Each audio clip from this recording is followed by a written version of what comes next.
Hey guys, இன்றைக்கி நம்ம 2025ஓட தரமான வெப் சீரிஸான இட் வெல்கம் டு டெரியோட ஃபர்ஸ்ட் எபிசோட பார்க்க போகிறோம். இந்த எபிசோடோட ஸ்டார்டிங்கில் ஒரு தேட்டரை காமிக்கிறாங்க. அங்கே மேட்டின்னு ஒரு பையன் சின்ன பசங்களுக்கு கொடுக்குற பாசிஃபயரை வச்சு சப்பிக்கிட்டே இருக்கான். அவன் சப்புற சவுண்டு பக்கத்தில் இருக்கவங்களுக்கு கூட டிஸ்டர்ப் ஆகுது. அப்போ அந்த தேட்டரில் ஒர்க் பண்ணுற ஒருத்தர் அவனை பார்த்துடுறாரு. உடனே அவனும் அங்கே இருந்து ஓடுறான். அப்படி அவன் வெளியே ஓடி போகிறத ரோனின்னு ஒரு பொண்ணும் பார்க்குறான். அந்த தேட்டரோட ஸ்டாஃப் வெளியே வந்து பார்த்தா மேட்டியை காணும். அப்போ அந்த இடத்துக்கு ஹேங்க்னு ஒருத்தர் வர்றாரு. அங்கே வெளியே நிக்கிற ரோனி ஹேங்கோட பொண்ணு தான். ஹேங் இந்த தியேட்டரோட ப்ரொஜெக்டர் ஆபரேட்டரா ஒர்க் பண்றாரு. அவர் அந்த தியேட்டர் ஸ்டாஃப் கிட்ட என்னாச்சுன்னு கேட்கிறாரு.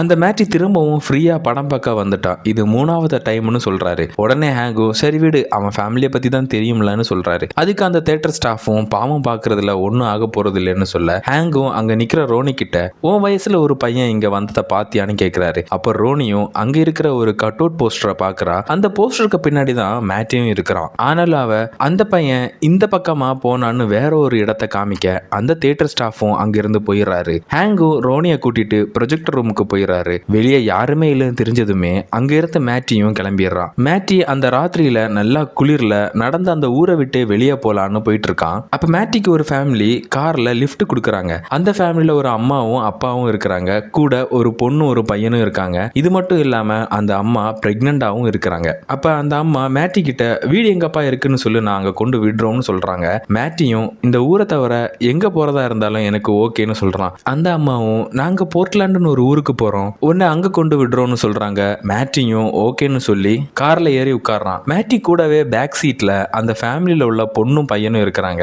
பையன் கேட்கிற எல்லா வேர்ட்ஸுக்குமே ஸ்பெல்லிங் சொல்லிக்கிட்டே இருக்கான். அப்ப பேக் சீட்ல இருக்க அந்த பொண்ணு ஒரு பாக்ஸ் எடுக்கிறா. அந்த பாக்ஸ்ல லிவர்னு எழுதி இருக்கு. அவ அந்த பாக்ஸை ஓபன் பண்றா. அதுக்குள்ளாடி பிளட்டும் லிவர் பீசஸும் இருக்கு. அவ அந்த பாக்ஸுக்கு உள்ள கையை முக்கி அந்த பிளட்டை எடுத்து ஸ்மெல் பண்ணி பார்க்கறா. இதை மேட்டியும் பார்க்கறான். உடனே அந்த பொண்ணு அவ கையில இருக்கிற பிளட்டை மேட்டியோட மூக்குக்கு பக்கத்துல கொண்டு வர்றா. இது நடந்துகிட்டு இருக்கிறப்பவே அந்த பொண்ணோட தம்பி ட்ரபுளுங்கிற வேர்டுக்கு ஸ்பெல்லிங் தெரியாம திக்கிக்கிட்டு இருக்கான். உடனே TROUBLE அப்படின்னு அவ கத்துறா. எல்லாருமே உடனே சைலண்ட் ஆகுறாங்க. அந்த ஃபேமிலி போர்ட்லாண்டுக்கு போறதா சொன்னாங்க.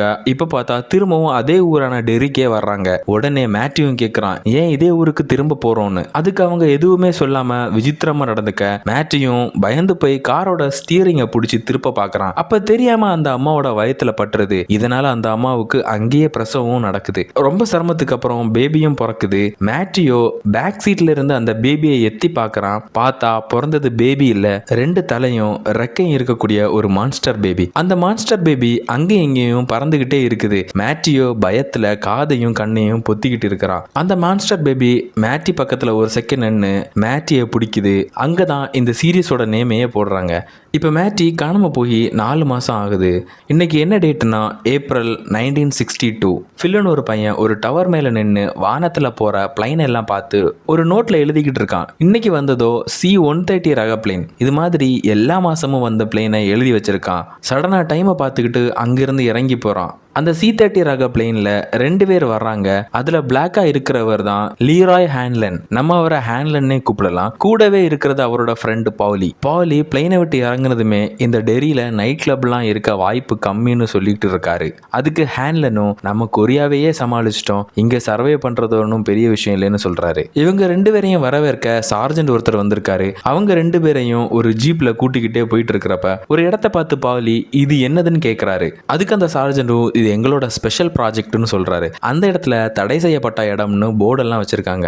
ஹேன்லனும் அவரோட ஃபேமிலியை இந்த ஊரான டெரிக்கு கூட்டிட்டு வர போறேன்னு சொன்னதுமே அந்த ஜீப்பை ஓட்டிக்கிட்டு இருக்கிற ஒருத்தர் ஒரு மாதிரி பாக்குறாரு. அப்படியே கட் பண்ணி டெரியில இருக்கக்கூடிய ஒரு ஹை ஸ்கூல்ல காமிக்கிறாங்க. அங்க லில்லின்னு ஒரு பொண்ணு வர்றா. அவளை எல்லாருமே ஒரு மாதிரி பாக்குறாங்க. அவளோட லாக்கரை திறக்கிறப்ப உள்ளாடி இருந்து ஒரு ஊறுகா பாட்டில் கீழே விழுது.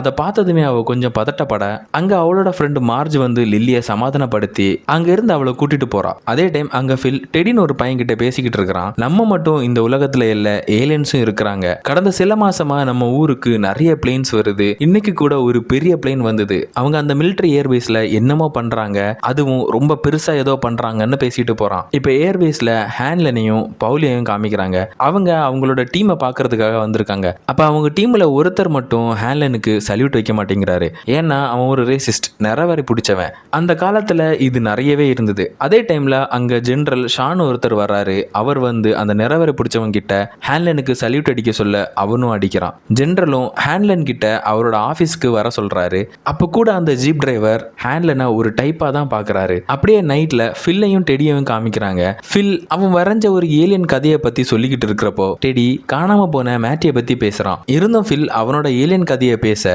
டெடியும் கடுப்பாகி நான் மேட்டியை பத்தி பேசுறேன், நீ ஏன் திரும்பவும் ஏலியன் கதையை பேசுறேன்னு கேட்கறான். ஃபில்லும் டெடியை பார்த்து மேட்டியை பத்தி பேசுறனால மேட்டியை ஒன்றும் திரும்ப உயிரோட வர போறது இல்லைன்னு சொல்ல டெடியும் அவனோட இறந்து போன பாடி இன்னும் கிடைக்கல, மேபி அவன் டெரியை விட்டே போயிருப்பான், அவனோட பர்த்டேக்கு நாம போயிருந்திருக்கணும், நமக்கு அவனோட பர்த்டே எப்போன்னு கூட தெரியாதுன்னு கோவப்பட்டு போக ஃபில்லும் நீ என்ன நினைச்சாலும் சரி மேட்டி இறந்துட்டான்னு சொல்றான். அங்கேயே கட் பண்ணி லில்லியை காமிக்கிறாங்க. லில்லி குளிக்கிறதுக்காக டப்பு பக்கத்துல இருக்கிறப்ப அவ கையில கட்டி இருக்கிற ஒரு ஆம பொம்மைய பாக்குறா. மேட்டி காணாம போன அன்னைக்கு லில்லியை கூப்பிட்டுட்டு அந்த டவருக்கு போயிருக்கான். அந்த டவர்ல வச்சு மேட்டி தான் அந்த ஆம பொம்மைய லில்லிக்கு கொடுத்துருப்பான். அப்புறம் நார்மலா பேசிக்கிறாங்க. மேட்டியும் லில்லியோட அப்பாவுக்கு என்ன ஆச்சுன்னு கேட்க லில்லியும் சொல்றா. லில்லியும் அவளோட அம்மாவும் அவளோட அப்பாவை கூப்பிடுறதுக்காக அவர் ஒர்க் பண்ற ஊர்கா ஃபேக்டரிக்கு போய் இருந்திருக்காங்க. அப்ப லில்லி ஒரு பொம்மைய அங்கேயே தெரியாம மறந்து வச்சுட்டு வந்துட்டா. அதை எடுக்கிறதுக்காக அப்பாவும் திரும்ப போக அந்த டைம்ல அங்க ஒரு மிஷின் ஸ்ட்ரக் ஆகி இருந்திருக்கு. அது அவர் ஒர்க் பண்ற ஸ்டேஷன் இல்ல, இருந்தும் அவர் ஹெல்ப் பண்ண போயிருக்காரு. மிஷினோட பவரை ஆஃப் பண்ணிட்டு தான் நினைச்சிருந்தாரு. ஆனா அவர் ஆஃப் பண்ணது வேற ஒரு மிஷினோட பவர். சடனா அந்த மிஷின் ஆன் ஆகி லில்லியோட அப்பா துண்டு துண்டாகி இறந்து போயிட்டாரு. இதை மேட்டி கிட்ட சொல்லி வருத்தப்படுறா. மேட்டியும் அவளை சமாதானப்படுத்துறான். லில்லியும் இதுவரைக்கும் யாரும் இதை பத்தி என்கிட்ட பேசினதே இல்ல, தேங்க்ஸ்னு அவங்கிட்ட சொல்றா. அதே டைம் வானத்துல வான வேடிக்கை நடக்க ஹாப்பி நியூ இயர்னு லில்லிக்கு மேட்டி வாழ்த்துறான். அப்படி அவளை கிஸ் பண்ண போக அவளும் லைட்டா விலகுறா. இதுல எம்பாரஸா ஃபீல் பண்ண மேட்டி அங்க இருந்து கிளம்பிடுறான். லில்லியும் எவ்வளவு சொல்றா, ஒண்ணு இல்ல நம்ம ஃப்ரெண்ட்ஸ் தான். ஆனா மேட்டி அங்க இருந்து ஓடிடுறான். இந்த விரக்தியில என்னடா வாழ்க்கையை நினைச்சிட்டு டெரிய விட்டு போக அந்த கார்ல வந்த ஃபேமிலி கிட்ட மாட்டினான். இது எல்லாத்தையுமே லில்லி அந்த டப்போட பக்கத்துல இருந்து யோசிச்சுக்கிட்டு இருக்கிறப்ப அந்த டப்போட தண்ணி போற பைப்பு வழியா மேட்டியோட வாய்ஸ் கேக்குது. அவன் ஏதோ ஒரு சாங்க பாடுறான். உடனே லில்லியும் மேட்டி எங்க இருக்கிற, ப்ளீஸ் வீட்டுக்கு திரும்ப வான்னு சொல்ல அந்த பைப்போட ஹோல் வழியா விரல் வெளியே வருது. கூடவே அந்த பைப்புக்குள்ளாடி இருந்து மேட்டியோட வாய்ஸ்ல அவன் என்ன வெளியே விட மாட்டேன்றான்னு அவன் சொல்றான். இதையெல்லாம் பார்த்ததுமே லில்லி பயப்படுறா. அடுத்த நாள் ஸ்கூலுக்கு போய் அவளோட ஃப்ரெண்டு மார்ஜ் கிட்ட சொல்ல மார்ஜும் நீ சொல்றத கேட்க சாத்தியமே இல்லாதது போல இருக்குதுன்னு சொல்றா. அப்ப ஸ்கூல்ல ஒரு பொண்ணுங்க கேங் இருக்கு, அதுல மார்ஜும் இருக்கிறா. அவங்கள பார்த்ததுமே மார்ஜ் லில்லியா அங்க இருக்கிற ஒரு டாய்லெட்டுக்கு கூட்டிட்டு போய் தயவு செஞ்சு இதை பத்தி யார்கிட்டையும் சொல்லிடாத, ஆல்ரெடி உன்னை பத்தி எல்லாரும் ஒவ்வொரு விதமா பேசிக்கிட்டு இருக்காங்க, இதை வேற நீ சொன்னேன்னா கன்ஃபார்மே பண்ணிடுவாங்கன்னு சொல்ல லில்லியும் கோவப்படுறா.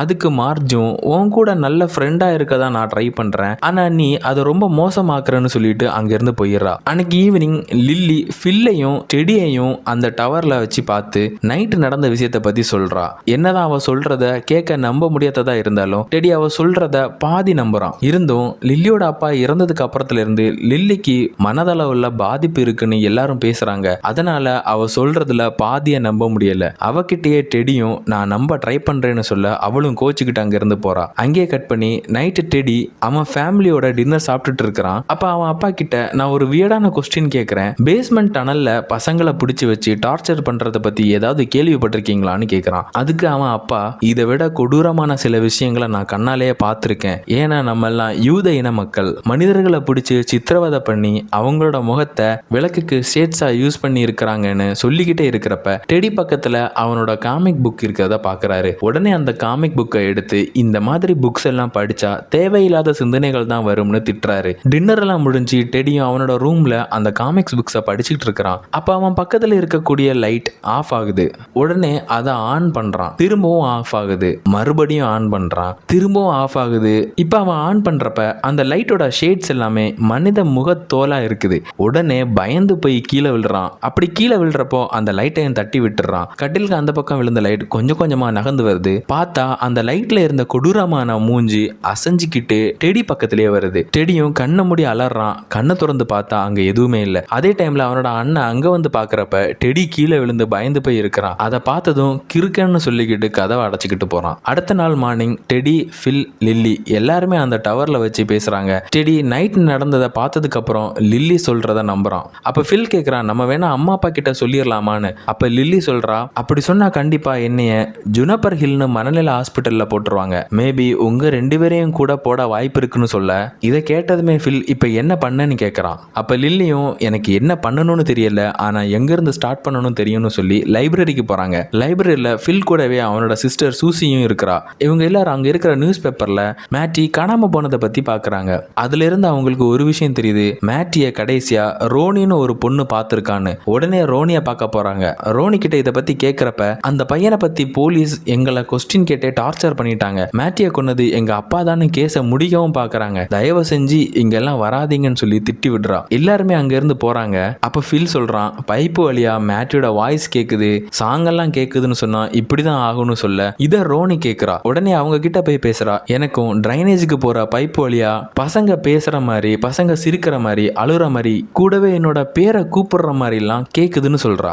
ரோனியும் லில்லி கிட்ட நீ பைப்ல கேட்ட சாங் என்னன்னு கேக்குறா. அப்படியே சீனை கட் பண்ணி நைட்டு பசங்க எல்லாரும் யாருக்குமே தெரியாம ரோனி அப்பா வேலை பார்க்குற தியேட்டருக்கு வர்றாங்க. ஏன்னா மேட்டி பைப்பு வழியா ஏதோ ஒரு சாங்கை பாடி இருப்பான். அந்த சாங்கை திரும்பவும் பார்க்கறதுக்காக தான். மேபி மேட்டி அவங்க கிட்ட அந்த சாங் மூலமா ஏதோ சொல்ல வர்றான்னு அவங்க நினைக்கிறாங்க. ரோனியோட அப்பா அந்த தியேட்டரோட ப்ரொஜெக்டர் ஆப்ரேட்டர் தானே. ஸோ ரோனிக்கும் ப்ரொஜெக்டரை எப்படி ரன் பண்ணணும்னு எல்லாம் தெரியும். பசங்க எல்லாரும் அங்கே தியேட்டரில் உட்காந்துருக்காங்க. ரோனி மட்டும் ப்ரொஜெக்டர் ரூமுக்கு போய் படத்தை போடுறா. படமும் ஸ்டார்ட் ஆகுது, அந்த சாங்கும் ஓடுது. அப்போ அந்த சாங்ல மேட்டியும் இருக்கிறான். இவங்களுக்கு எதுவுமே புரியல.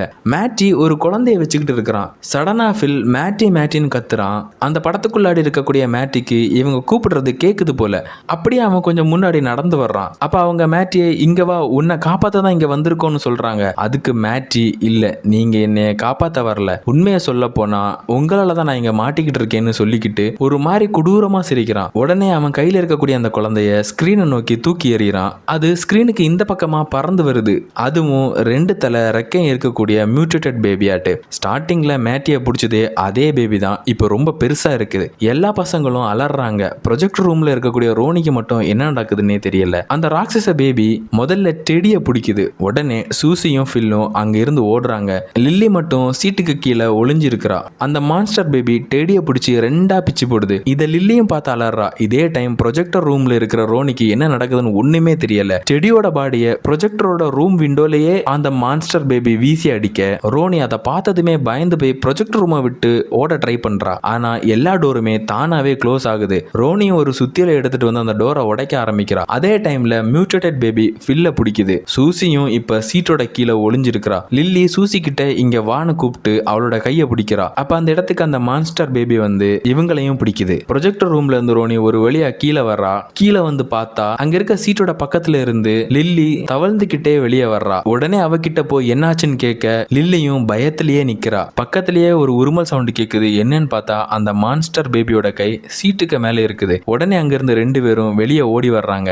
ரோனி லில்லி கிட்ட மறுபடியும் என்ன ஆச்சுன்னு கேக்குறா. அப்பதான் லில்லி அவளோட கையை பாக்குறா. அவளோட கையில சூசியோட கையும் இருக்குது. லில்லி அதை பார்த்ததுமே அலறா. இங்கே இந்த ஃபர்ஸ்ட் எபிசோட முடிக்கிறாங்க. எப்படி இருந்தது guys இந்த ஃபர்ஸ்ட் எபிசோட்? கமெண்ட்ல சொல்லுங்க. வீடியோ பிடிச்சிருந்தா லைக் போடுங்க. நீங்க லைக் பண்றப்போ தான் இந்த வீடியோ பூஸ்ட் ஆகும். சேனலுக்கு புதுசா இருந்தா சப்ஸ்கிரைப் பண்ணிக்கோங்க. அடுத்த எபிசோட்ல பார்க்கலாம். பபாய்.